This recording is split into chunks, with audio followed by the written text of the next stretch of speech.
12월입니다. 소위 성탄절의 밝고 경쾌한 분위기로 가득한 한 해의 마지막 달, 그 마지막 달이 이제 시작되었죠.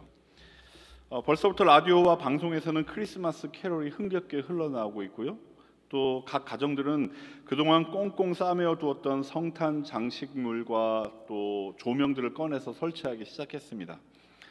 보시다시피 우리 교회도 어제 우리 세인 앤드루스 교회 성도님들과 함께 이렇게 아름답게 성탄 장식을 했죠. 조금 이른감이 있긴 하지만 우리 옆에 분들을 보면서 한번 인사할까요? 메리 크리스마스, 메리 크리스마스, 메리 크리스마스. 네, 반갑습니다. 메리 크리스마스. 우리가 지금 메리 크리스마스라고 인사를 했고, 또 밖에 나가서 안 믿는 사람들에게도 그렇게 인사를 한다고 해도 사람들이 어색함을 느끼지 않을 만큼 이 예수 탄생의 소식에서 시작된 이 시즌의 기쁨과 설렘은 더 이상 우리 그리스도인들만의 것은 아니죠. 이제 모든 사람들의 것이 되었습니다. 그러다 보니 세속적이고 또 상업적인 가치에 오염이 되어서 예수 탄생의 본래 의미가 많이 퇴색이 된 것도 사실이죠. 그러나 사실 교회는요, 이 시기, 이 12월의 이 시기를 단순히 기쁨과 즐거움을 누리는 시기, 많은 사람들이 기대하고 설렘에 가득 차서 파티도 하고 모임도 갖는 그런 즐거움을 누리는 시기로 보내왔던 것은 아닙니다. 세상은 이 12월 전체 이 한 달을 크리스마스 시즌이라고 부르면서 흥겨운 파티를 벌여왔지만 우리 교회는 전통적으로 이 시기를 다른 이름으로 부르며 지켜왔죠. 바로 대강절이라고 하는 그런 시즌으로 지켜왔습니다. 대강절, 영어로 advent, 라틴어로 adventus라고 하는 말에서 유래되었습니다. 그리고 이 말의 뜻은 영어의 arrival, 도착 혹은 오다, 오심 이런 의미이죠. 누가 도착하고 누가 온 걸까요? 어렵습니까? 예, 우리 아이들이 먼저 대답을 하네요. 아이들이 부모보다 더 낫다 뭐 이런 말이 생각나는데요. 그렇죠. 예수님의 오심을 기억하는 절기가 바로 아드벤투스, 대강절입니다. 대강절은 예수님이 2000여 년 전에 이 땅에 오셨던 그 사건을 기억할 뿐만 아니라 다시 오겠다, 내가 다시 오리라 라고 약속하셨던 그 예수님의 약속을 기억하며 기다리는 자로서의 우리의 신앙과 삶을 돌아보는 그런 시간인 거죠. 그리고 교회는 제가 지난주에도 말씀드렸지만 이 대강절에 속한 성탄절 12월 25일 이전에 4번의 주일에 특별한 의미를 부여했습니다. 예수 그리스도의 오심이 과연 우리들에게는 어떤 의미가 있는지를 4개의 대강절 초, 이 4개의 대강절 초에 각각의 상징을 담아서 기억해 왔죠. 그래서 4번의 주일마다 순서대로 소망의 초, 평화의 초, 기쁨의 초, 사랑의 초에 불을 붙이고 12월 25일 성탄절이 되면 이 초들의 가운데에 놓여 있는 저 하얀 우리가 크라이스트 캔들이라고 부르는 저 초에 불을 붙이는 그런 전통을 가져왔습니다. 그리고 오늘 우리는 그런 전통을 따라서 첫 번째로 이 소망의 초에 불을 붙였죠. Yeah. You should be proud of yourself. 자, 그리고 저는 지금부터 오늘 우리에게 교회력을 통해서 주어진 본문을 통해서 이 대강절의 첫 주일에 선포되는 소망의 의미를 한번 찾아보려고 합니다. 그런데요, 오늘 본문 좀 전에도 우리가 읽었지만 참 쉽지 않은 본문입니다. 오늘 본문의 내용은 예수님의 두 번째 강림, 즉 미래에 일어날 일에 대한 그런 이야기를 담고 있죠. 그런데 그 내용은 이 시즌에 우리가 기대하는 바 2000년 전 예수님의 그 첫 번째 강림 때의 그 설레이면서도 따뜻한 그런 분위기는 전혀 들어있지가 않습니다. 심지어 오늘 우리가 깊이 들여다보려고 하는 이 소망의 의미와도 전혀 맞지 않아 보이죠. 그저 오늘 본문에는 종말, 심판의 때를 암시하는 혼란과 공포의 묘사들만이 가득합니다. 여러분 한번 들어보십시오. 25절 이하의 말씀입니다. 장차 해와 달과 별들에서 징조들이 나타나고 땅에서는 민족들이 바다와 파도의 성난 소리 때문에 어쩔 줄을 몰라서 괴로워할 것이며 사람들은 세상에 닥쳐올 일들을 예상하고 무서워서 기절할 것이다. 아무리 읽어보아도 다시 오실 예수님의 날, 예수님의 재림의 날은 그저 두렵게만 느껴질 뿐이죠. 이런 두려움의 날을 과연 우리는 정말 기대를 가지고 소망을 가지고 기다려야 하는 게 맞나? 이런 질문이 생길 정도입니다. 여러분, 도대체 왜 이 기쁜 대강절의 시기에 우리는 이런 말씀을 읽어야만 하는 걸까요? 주님의 강림의 때를 기다리는 우리를 위해서라면 좀 더 쉬운 본문도 있지 않겠습니까? 좀 더 우리가 받아들이기에 편한 본문도 있을 테고, 더 나아가서 이 기다림의 시간을 좀 더 설레이고 좀 더 편안하게 느끼도록 하는 그런 본문이면 좋을 것 같은데 왜 하필 이런 본문일까요?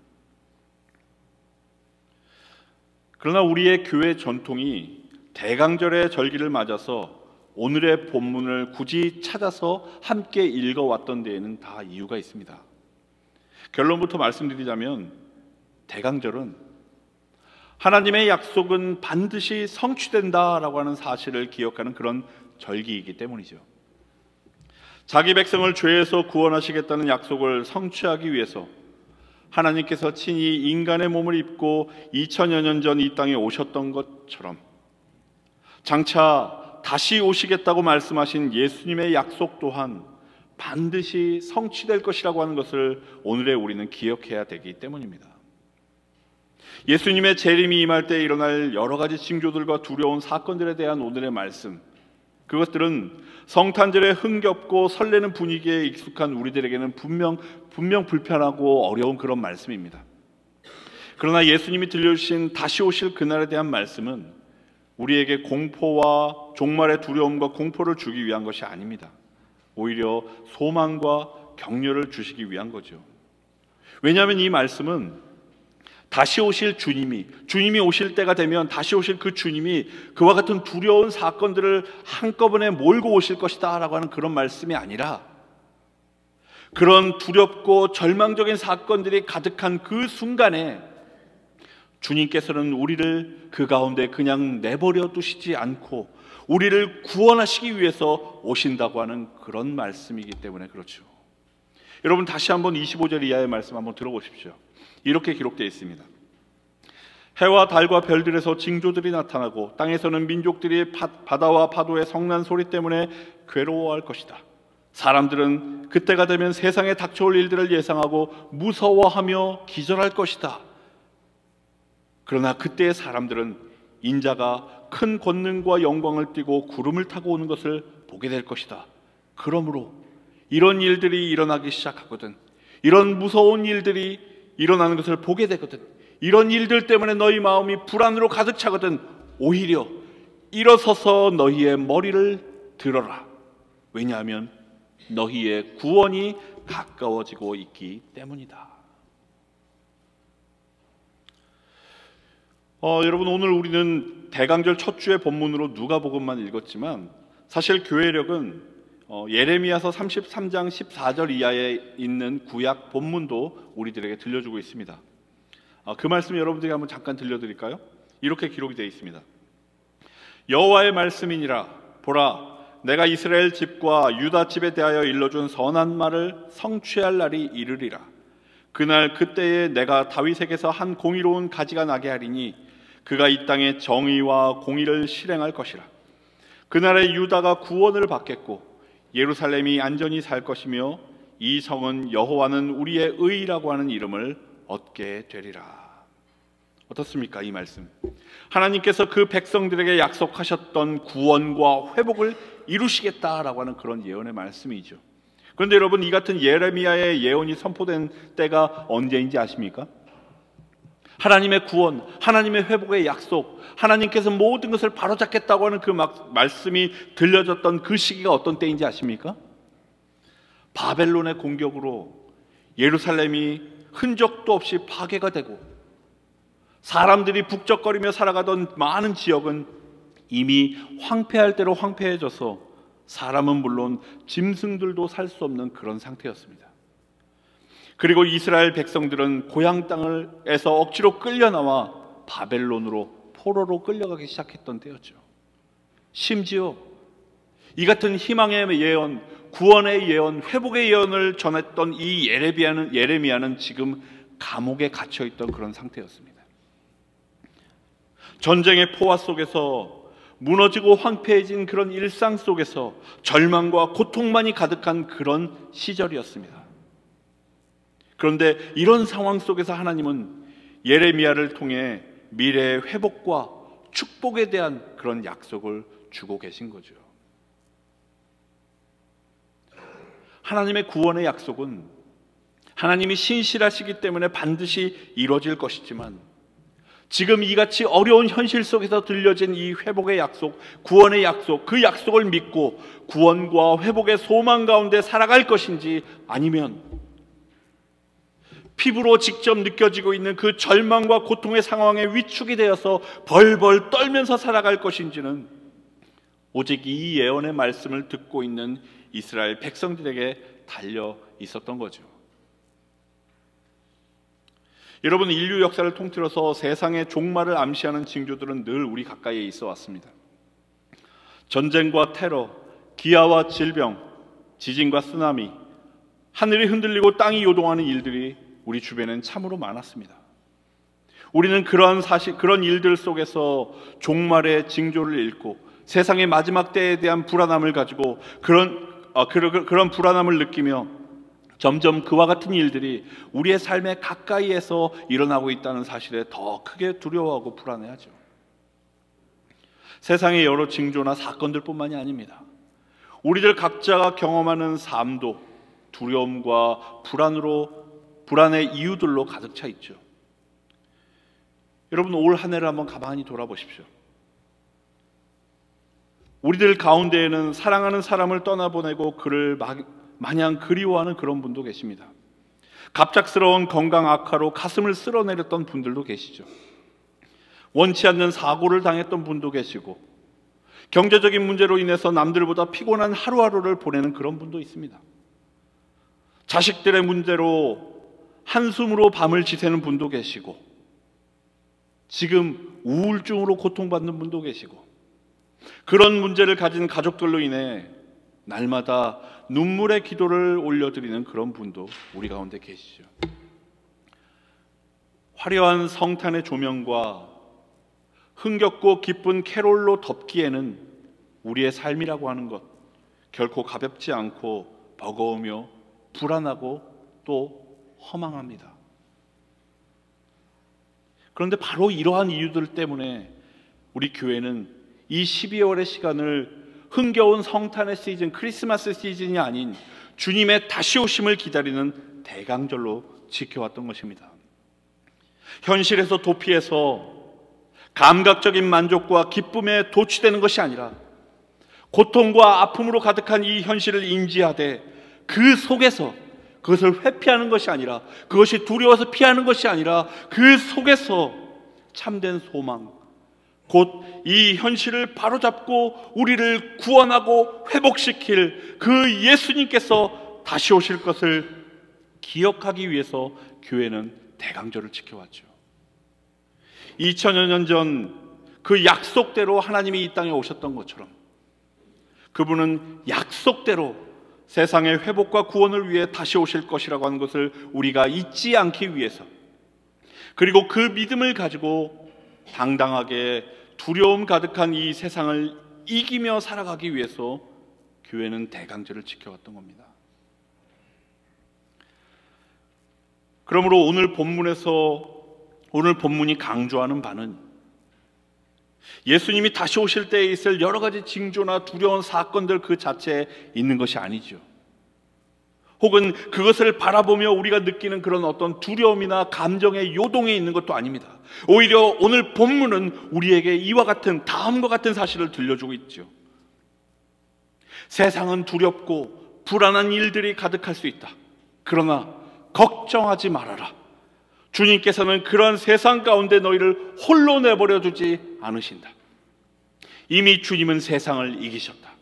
그분은 다시 오셔서 너희를 두렵게 하고 떨게 만드는 모든 어둠과 죄악을 심판하실 것이다.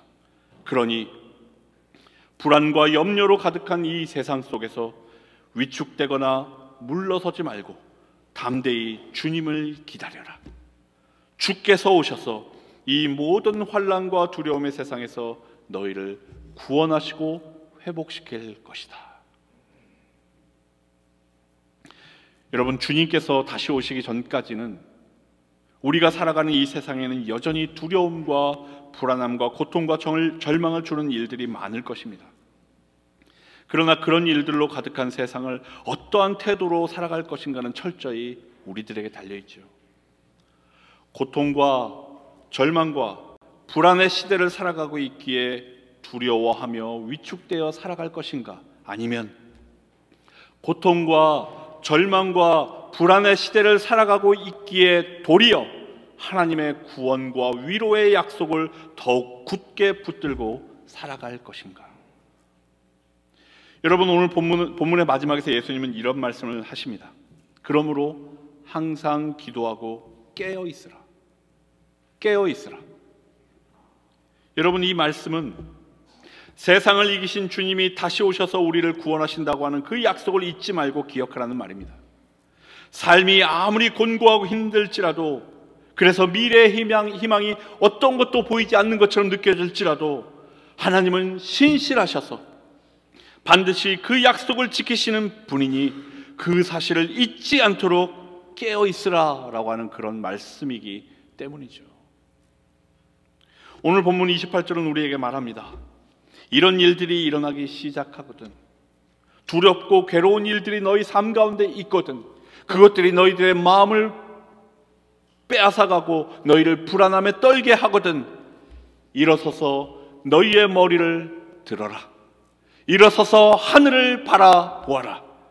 왜냐하면 우리 주님께서 가져다 주실 너희의 구원이 가까워 왔기 때문이다. 사랑하는 여러분, 믿음이란 약속의 힘으로 현실을 살아가는 것입니다.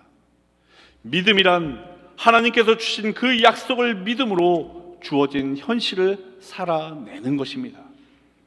그것은 깨어지고 상처받은 우리의 자아와 흔들리고 요동치는 세상의 여러 징조들 속에서 화려한 조명과 흥겨운 음악에 기댄 일시적인 위로가 아닌 참된 위로와 소망이 되시는 다시 오실 예수님을 기대하며 살아가는 삶을 뜻하는 말이죠. 그러므로 여러분, 이 대강절의 절기를 통해서 다시 오실 주님을 기대하고 오직 그분에게서 소망을 발견하시길 바랍니다. 늦겨울에 피어난 무화과 나뭇잎이 여름이 다시 온다는 희망을 전달하듯이 예수님 안에서 하나님의 말씀이 우리에게 약속해 주시는 회복된 삶, 새로운 삶, 더 이상 눈물도 아픔도 고통도 이별도 없는 그와 같은 삶을 고대하시기 바랍니다. 오직 예수님만이 우리들의 산 소망이심을 믿고 그 소망으로 인하여 이 어둡고 차가운 계절에도 빛과 온기를 바라는 그리스도인으로 살아가시는 여러분들 되시기를 우리 주님의 이름으로 축원드립니다. 우리 함께 기도하시겠습니다.